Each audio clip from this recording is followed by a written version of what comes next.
Welcome to సిద్ధరామికి అండి. ఎలా ఉన్నారండి? బాగున్నారా? ఈరోజు స్పెషల్ గోంగూర పంపించాము. గోంగూర అండి, ఇది 5 కట్టలండి. మంచిగా 4-5 సార్లు కడుక్కున్నా. ఇదంతా ఇందులో వేసుకోవాలి.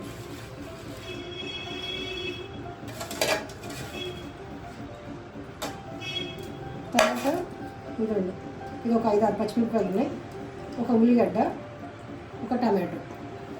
ఇదండి టమాటా, పచ్చిమిర్చి, ఉల్లిగడ్డ కట్ చేసుకున్నాం. దాంట్లో ఇప్పుడు మనము వేసుకోవాల్సింది కొద్దిగా పసుపు, 1 స్పూన్ ధనియా పొడి, 2 స్పూన్స్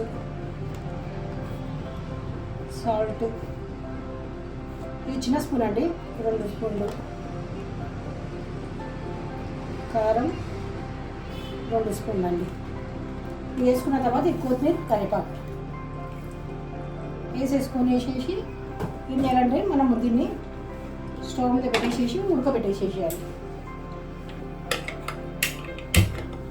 నేను ఒక 4 గుమ్మడి చేపలు తీసుకున్నానండి.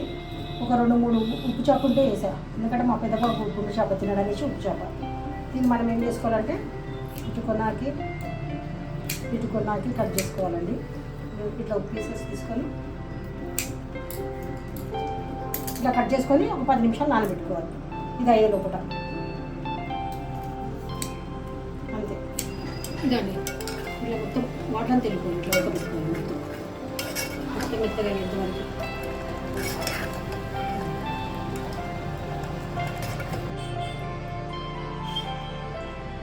ఆయిల్ పోసుకున్నామండి. గోంగూర కావాలండి, దీన్ని మనం రుబ్బుకోవాలి. ఇది గుండు చేపలు 5-6 సార్లు కలుపుకుందాం. దీన్ని మనం ఏం చేయాలంటే ఈ ఆయిల్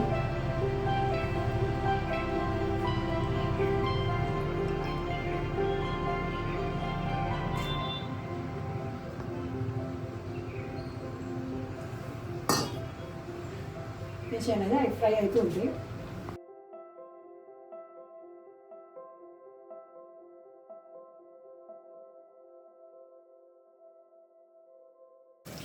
ఇట్లా బొమ్మ చేప ఫ్రై చేసుకోవాలండి.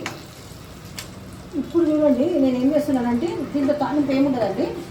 బొమ్మిడి చేప ఇట్లా ఫ్రై అయిన తర్వాత స్టవ్ బంద్ చేస్తుంది. జీలకర్ర అంతే. స్టవ్ బంద్ చేసినాక వేసినాం, మళ్ళీ ఎప్పుడు మాడిపోతే చేయగలిగిపోతుంది. మనం దీంట్లో చేయాలంటే గోంగూర ఉంది కదా, ఇది మొత్తం ఉండాలి. ఇందాక నేను బొమ్మిడి చేపలు నూనె కావాల్సిన ముందు కొద్దిగా లైట్గా తాగినప్పుడు వేసానండి, ఎందుకంటే అది మీద పడతాయి అన్నమాట. అందుకని అట్లానే వేసుకోవాలి, లేదంటే మొత్తం ఇదంతా వాసన అయిపోతుంది. కొద్దిగా తాగినప్పుడే బొమ్మిడి చేపలు అవన్నీ వేసేసుకోవాలి. చూడండి ఎంతో చాలా బాగుంటుందండి, ఒకసారి ట్రై చేయండి. ఇవన్నీ చిన్నప్పుడు మా ఊర్లో చేస్తున్నాయండి, అమరావతిలో. వేడన్నా పువ్వులు కక్కుతుంది బొమ్మిడి చేప, వేడి బొమ్మిడి చేప చూస్తుంటే నోట్లో ఎన్ని వస్తున్నాయి తినంతలు కదా.